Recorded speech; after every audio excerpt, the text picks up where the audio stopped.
Example number 6 है। Example number 6, in triangle A B C right angle at B. Right angle दिया है B पर, A B की length हमें दी है 5 सेंटीमीटर, और ये वाला एंगल ए सी बी ये हमें 30 डिग्री दिया है, और हमें ये दोनों साइड कैलकुलेट करनी है। ठीक है, इसको हम दो तरीके से कर सकते हैं। हमें पता है sine 30 degree is equals to होता है परपेंडिकुलर अपॉन हाइपोटेन्यूज। 30 डिग्री क्यों लिखा? जो भी यहाँ एंगल दिया है, अगर हम लिखते हैं साइन सी तो हमारा होता है परपेंडिकुलर अपॉन हाइपोटेन्यूज।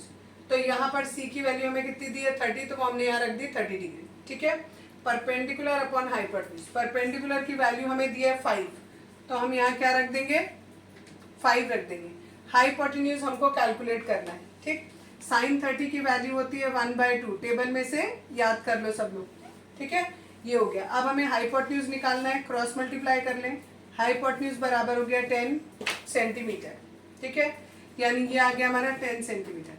अब हमें ये बेस और कैलकुलेट करना है। एक तो तरीका है कि हम पाइथागोरस थ्योरम लगाते हैं। ठीक है, पाइथागोरस थ्योरम हमारी होती है AC का square is equals to AB का स्क्वायर प्लस BC का स्क्वायर। यहाँ पर 10 का स्क्वायर, यहाँ 5 का स्क्वायर, और ये BC का स्क्वायर। ये 100, ये 25 और ये BC स्क्वायर। इस 25 को इधर ले जाएंगे, 75 बचेगा।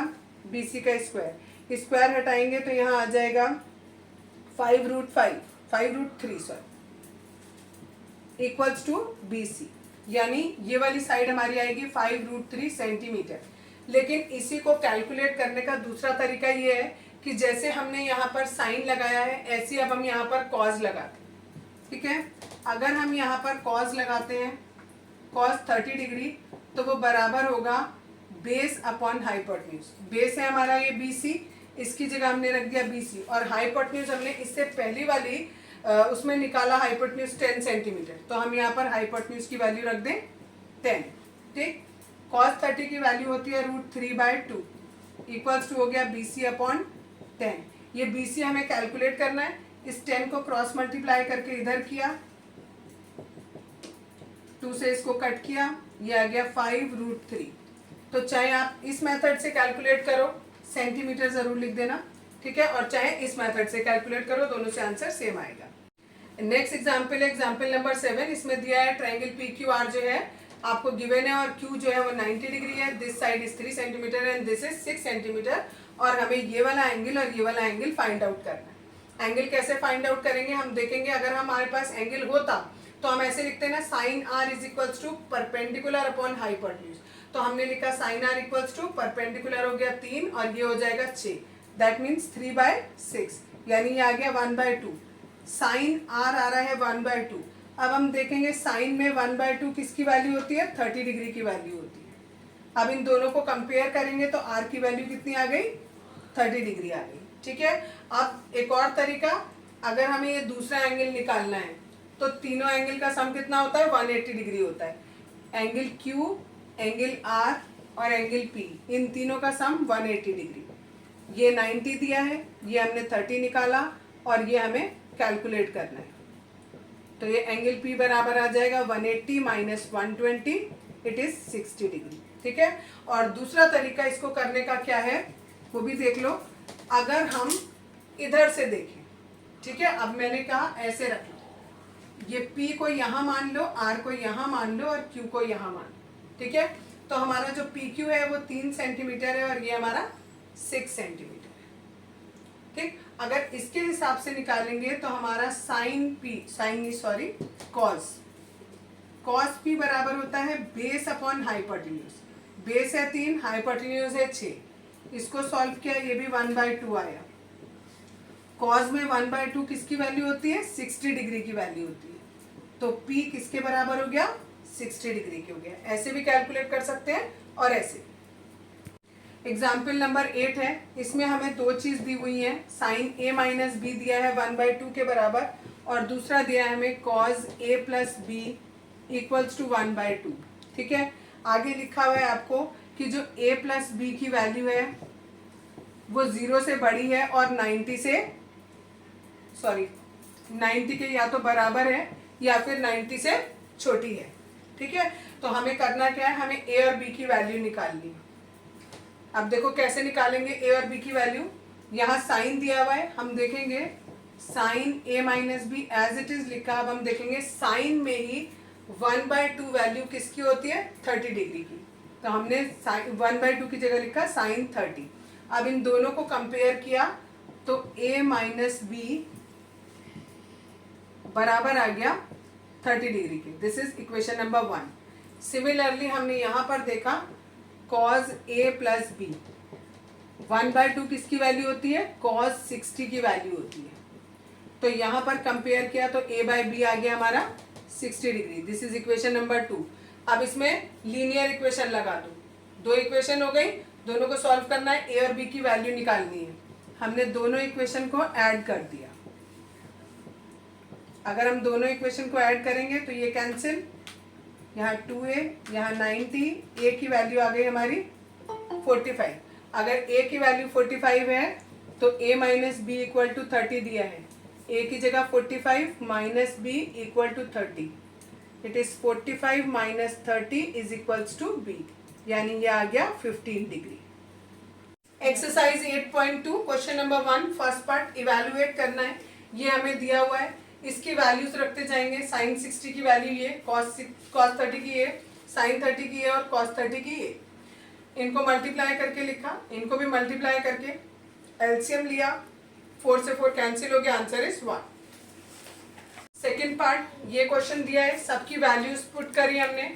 इसका स्क्वायर करेंगे तो 1 का स्क्वायर 1 आएगा, इसे मल्टीप्लाई किया 2, इसका स्क्वायर किया 3/4, इसका स्क्वायर करेंगे 3/4, ये दोनों आपस में कैंसिल हो जाएंगे, answer is 2। Next third part है, ये दिया है, सबकी वैल्यूज पुट कर दी पहले। अब देखो ये जो नीचे वाला है इसका एलसीएम दिया, √3 यहाँ नीचे रहेगा, यहाँ 2 एज इट इज और यहाँ 2√3 हो जाएगा। इन दोनों में से हमने 2 कॉमन ले लिया, ये जो √2 था ये नीचे आ गया, ये जो √3 था ये ऊपर चला गया, और यहाँ पर से खाली 1 प्लस √3 बचा, क्योंकि इन दोनों में से 2 कॉमन लेके बाहर लिख लिया। अब नीचे हमारा इरेशनल नंबर आ रहा है, तो उसको रेशनलाइज करने के लिए हमने एक तो √2 से ऊपर नीचे मल्टीप्लाई किया, और दूसरे जो 1 प्लस √3 इसके कॉन्जुगेट से मल्टीप्लाई किया। अब देखो यहाँ ये √3 और √2 इन दोनों को मल्टीप्लाई किया, √6, और ये वाला एज इट इज 2√2 और √2 इन तीनों को मल्टीप्लाई करेंगे, 2√2 इंटू √2, तो 2 एज इट इज और √2 इंटू √2, ये भी 2 हो गया, यानी 4 आ गया, तो यहाँ 4 लिख दिया। 1 प्लस √3 है और 1 माइनस √3 है, ये a plus B, a minus B, a का स्क्वायर माइनस b का स्क्वायर, यानी 1 माइनस 3 आ जाएगा। इस 1 माइनस 3 को सॉल्व करेंगे तो माइनस का 2 आएगा, -2 इंटू 4 करेंगे तो ये माइनस का 8 आएगा। ठीक, ये वाला ऊपर वाला एज इट इज लिखा। अब हम इसको मल्टीप्लाई कर देते हैं। मल्टीप्लाई करने से पहले यहाँ नीचे -8 आ रहा है, ये हमारा प्लस में आना चाहिए, तो हमने क्या किया, ऊपर भी -1 से मल्टीप्लाई और नीचे भी -1 से मल्टीप्लाई। तो ऊपर जब हम -1 से मल्टीप्लाई करेंगे तो ये जो साइन है इसके साइन चेंज हो जाएंगे, ये माइनस का हो जाएगा, ये प्लस का हो जाएगा। ये प्लस का हो गया तो यहाँ देखो ये मैंने लिखा है, ये प्लस का हो गया और 1 वाला माइनस का हो गया। अब इन्हें मल्टीप्लाई कर दिया अंदर, ठीक है। √6 को √3 से मल्टीप्लाई करेंगे तो 3√2 आएगा। कैसे, ऐसे किया, 18 आया, इनको सॉल्व करोगे 3√2 आ जाएगा, और √6 को -1 से किया √6 और नीचे 8 as it is. Fourth part हमें ये दिया हुआ है, सबकी वैल्यूज हमने पुट कर ली। अब जब वैल्यूज पुट कर ली तो देखो ये और ये दोनों प्लस के दिए हैं, इन दोनों को प्लस किया, एलसीएम लेके 3/2 कैसे होगा, 1/2 प्लस 1 दिया है, एलसीएम लिया 2 से 2 को डिवाइड किया, 1 आया, 1 1 जा 1, प्लस इसके नीचे कुछ नहीं है 1 मानेंगे, 1 से 2 को डिवाइड किया 2 1 जा 2, तो यानी 3 + 2 आ गया। ठीक, माइनस में ये बचा, ये लिखा। सिमिलरली 1/2 और 1 को ऐड किया, 3/2 आ गया। अब हमने क्या किया, ये ऊपर वाले का एलसीएम और नीचे वाले का एलसीएम लिया। लेके बताती हूँ, देखो कैसे लिया। ये ऊपर वाला था, इसका एलसीएम लेंगे तो 2√3 आया, 2 से इसको डिवाइड करेंगे तो खाली √3 बचेगा, √3 को इससे मल्टीप्लाई करेंगे 3√3 माइनस, अब √3 से इसको डिवाइड करेंगे तो खाली 2 बचेगा, 2 से 2 को मल्टीप्लाई करेंगे तो 4 आ जाएगा, तो ये हमारा ऊपर आ गया। सिमिलरली हमने नीचे एलसीएम लिया, अब इसमें से ये और ये आपस में कैंसिल आउट हो जाएंगे, जो बच गया उसको मैंने लिख दिया। यहाँ हमारा 3√3 + 4 लिख दिया है मैंने उसको, ठीक है। अब क्या करेंगे, कॉन्जुगेट से मल्टीप्लाई करेंगे, इसके कॉन्जुगेट से, जैसे हमने क्लास 9th में किया था। अब ऊपर देखो a माइनस बी, यहाँ भी a माइनस बी, यानी a माइनस बी का होल स्क्वायर आ रहा है, यानी a का स्क्वायर प्लस b का स्क्वायर माइनस 2ab लिखेंगे। a का स्क्वायर किया, a ये है हमारा, इसका स्क्वायर करेंगे 3 into 3 into root 3 into root 3, यानी 27 आ गया। इन दोनों को किया और इन दोनों को मिलाकर 3 हो गया, दैट इज 27 आ गया। ठीक, 4 का स्क्वायर करेंगे 16 हो जाएगा। 2ab, 2a है ये और b है ये, इन सबको मल्टीप्लाई करेंगे तो हमारा आ जाएगा 24√3, जो कि मैंने यहाँ पर लिखा हुआ है। ठीक है, अब इन दोनों को प्लस कर लो और यहाँ इन दोनों को माइनस कर लो। फिफ्थ पार्ट, सबकी वैल्यू पुट कर दी। वैल्यू पुट करने के बाद यहाँ पर 1/2 का स्क्वायर है, खोलेंगे 1/4 हो जाएगा। यहाँ पर भी स्क्वायर है, यहाँ पर 4/3 आ जाएगा और ये 1 का स्क्वायर 1 ही रहेगा। यहाँ पर 1/4 हो जाएगा, यहाँ 3/4 हो जाएगा। ऊपर वाले का एलसीएम लिया हमने, ऊपर वाले का एलसीएम लेंगे तो ये 5/4 हो गया, 16/3 हो गया और माइनस का 1, और नीचे वाला जब हम एलसीएम लेंगे तो 1 + 3 यानी 4/4 हो जाएगा, यानी ये 1 हो जाएगा। तो इस वाले को हम हटा देंगे, बस खाली ऊपर वाला बचेगा। अब इसका फिर से एलसीएम लिया हमने, यहाँ 15, यहाँ 64 और यहाँ 12, इन दोनों को ऐड करके 12 माइनस करेंगे तो 67/12 हमारा आंसर आ जाएगा। Question number 2, choose the correct option and justify your choice.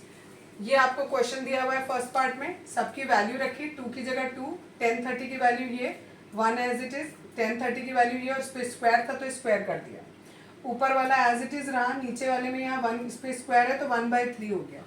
अब ऊपर वाला एज इट इज, नीचे वाले का एलसीएम लिया 3, 3 + 1 हो गया, 4/3 आ गया, यानी ये हमारा क्वेश्चन हो गया।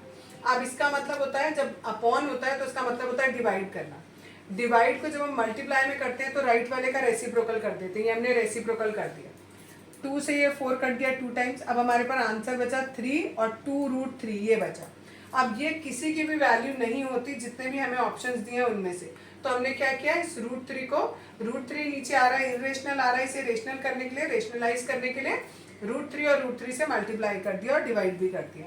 तो यहाँ ऊपर बना 3√3 और नीचे बचा 2 इंटू √3 इंटू √3, √3 इंटू √3 को हम 3 लिखेंगे, ये 3 से 3 कैंसिल हो जाएगा, ऊपर ये खाली √3 बचा और नीचे ये खाली 2 बचा, और √3/2 किसकी वैल्यू होती है, sin 60 की। सेकेंड पार्ट, ये क्वेश्चन दिया है, वैल्यू रखी 1045 की वैल्यू 1 होती है, इसको स्क्वायर करेंगे तो 1 आएगा, इसका भी स्क्वायर किया 1 आया, 1 - 1 0 होता है, 1 + 1 2 हो गया, 0/2 0 के बराबर होता है। थर्ड पार्ट है, ये क्वेश्चन दिया है और आपको ए की डिफरेंट वैल्यूज दी हैं और हमें ये बताना है किसके लिए सेटिस्फाई होगा। ए की वैल्यू 0 रखी, यहाँ भी ए की वैल्यू हमने 0 रखी, यहाँ 2 × 0 0 हो गया, यहाँ 0 एज इट इज रहा, साइन 0 की वैल्यू 0 होती है, यहाँ 2 एज इट इज और साइन 0 की वैल्यू 0 हो गई, 2 × 0 करेंगे, ये भी 0 आ रहा है, ये 0 था ही, तो दोनों साइड बराबर हो गई, तो यानी ए की इस 0 वैल्यू के लिए ये सेटिस्फाई हो रहा है। लेकिन मैं अभी आपको बताऊंगी कि किसके लिए सेटिस्फाई नहीं हो रहा है। देखो जैसे नेक्स्ट दिया है 30 डिग्री, अगर मैं 0 की जगह 30 लिख दूँ, यहाँ 30 लिख दिया, यहाँ भी 30 लिख दिया, ठीक है। साइन यहाँ पर बन गया 60 डिग्री, 2 × 30 60 डिग्री, और यहाँ पर 2 sin 30 ही रहा। साइन 60 की वैल्यू होती है √3/2 और साइन 30 की वैल्यू होती है 1/2, ये और ये कैंसिल हो गए, यहाँ आ रहा है 1 और यहाँ आ रहा है √3/2, तो इसका मतलब ये इक्वल नहीं है। इसी तरीके से बाकी वैल्यूज भी रखेंगे तो उनके लिए भी ये इक्वल नहीं आएंगे। फोर्थ पार्ट, सबकी वैल्यूज पुट करी, यहाँ पर देखो 10 30 की वैल्यू 1/√3, नेक्स्ट नीचे जो 1/√3 लिखा है उस पर स्क्वायर लगाना पड़ेगा क्योंकि यह स्क्वायर लगा है, इसका स्क्वायर खोलेंगे तो 1/3 हो जाएगा, ऊपर 2/√3 एज इट इज, नीचे वाले का एलसीएम लेंगे, एलसीएम लेंगे तो 3 आएगा, यहाँ 3 - 1 हो जाएगा, दैट इज 2/3, और ऊपर वाला 2/√3 एज इट इज। अब इसको हमने लिखा 2/√3 और इस वाले को हम रेसिप्रोकल करके लिखेंगे क्योंकि ये डिवाइड में है, तो हमने लिखा 3/2। अब इसमें से 2 से 2 कैंसिल हो गया, ऊपर 3 बचा, नीचे √3 बचा। अब 3/√3 तो किसी की वैल्यू नहीं होती, तो इसको रेशनलाइज किया √3 और √3 से मल्टीप्लाई और डिवाइड करके, इससे ऊपर आया हमारा 3√3 और नीचे हमारा √3 × √3 3 हो गया। अब 3 से 3 कैंसिल हो गया, √3 बचा जो कि 1060 की वैल्यू होता है। नेक्स्ट क्वेश्चन नंबर 3, ये दिया है हमें 10a + b = √3 और यहाँ दिया है 10a - b = 1/√3। 10 में √3 वैल्यू होती है 60 डिग्री की, तो √3 की जगह मैंने रखा 1060। अब इन दोनों को कंपेयर किया, यहाँ 10a प्लस बी है और यहाँ 10 60 है, तो यानी a प्लस बी 60 के बराबर हो गया, ये हमारी पहली इक्वेशन बनी। सिमिलरली यहाँ पर 1/√3 10 30 की वैल्यू होती है, तो यानी ये a माइनस बी हो गया 30 के बराबर, ये दूसरी इक्वेशन हो गई। दोनों इक्वेशन को हमने ऐड करना है, ये कैंसिल हो गए, a और a मिलाकर 2a हो गया, इन दोनों को जोड़ा 90 आ गया, a की वैल्यू 45 आ गई। ये a की वैल्यू इस पहली वाली इक्वेशन में हमने पुट कर दी और b की वैल्यू हमारी आ गई 15 degree. Question number 4 first part, आपको दिया है साइन a प्लस बी बराबर है sine a plus sine B के, हमें बताना है ये ट्रू है या फॉल्स है। तो हमने अपने मन से a और b की वैल्यू 60 और 30 ले ली, यहाँ पर भी 60 30 रख दी, यहाँ दोनों को ऐड किया तो 90 हो गया। साइन 60 की वैल्यू ये होती है, साइन 30 की वैल्यू ये होती है और साइन 90 की वैल्यू 1 होती है। तो क्या ये दोनों आपस में बराबर है? नहीं। अगर ये बराबर आ जाते तो हम इस स्टेटमेंट को ट्रू कहते हैं, ये बराबर नहीं है, दैट मीन्स इस स्टेटमेंट इज फॉल्स। सेकेंड वाला स्टेटमेंट देखो, उसमें दिया है साइन थीटा की वैल्यू बढ़ती जाती है जैसे जैसे हम थीटा की वैल्यू बढ़ाते हैं। सबसे पहले हमने साइन थीटा की वैल्यू 0 डिग्री रखी, इसकी वैल्यू 0 होती है। फिर हमने साइन 30 रखा, इसकी वैल्यू 1/2 होती है, तो ये 0 से बड़ी है।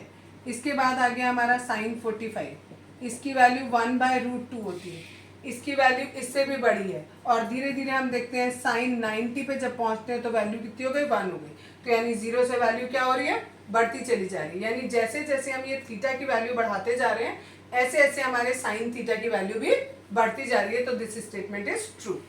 नेक्स्ट देखो थर्ड वाला स्टेटमेंट, इसमें दिया है कॉस थीटा की वैल्यू इंक्रीज होती है जैसे थीटा इंक्रीज होता है। जैसे अभी हमने साइन के लिए चेक किया, यहाँ वैल्यू 1 है, यहाँ कॉस 30 की वैल्यू रखी हमने, इट इज़ √3/2, तो ये 1 से ऑलरेडी कम आ रही है हमारी वैल्यू।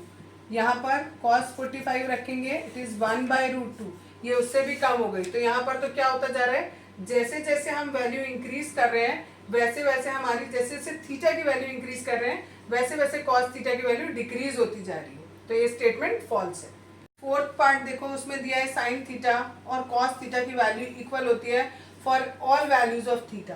ये तो पहले ही गलत हो गया, अगर हम 0 की वैल्यू लेते हैं तो यही इक्वल नहीं होती है। साइन 0 की वैल्यू 0 होती है जबकि कॉस 0 की वैल्यू 1 होती है। ठीक है, तो ये स्टेटमेंट हमारा फॉल्स हो गया। नेक्स्ट लास्ट वाला पार्ट है, इसमें बोला है cot A is not defined for a = 0। अगर a की वैल्यू 0 रख ले, यानी कॉट 0, सॉरी यहाँ मैंने कॉस लिख दिया, दैट इज कॉट 0। अगर कॉट 0 हो तो उसकी वैल्यू इनफाइनाइट होती है। तो यस, ये नॉट डिफाइंड है, तो दिस स्टेटमेंट इज ट्रू।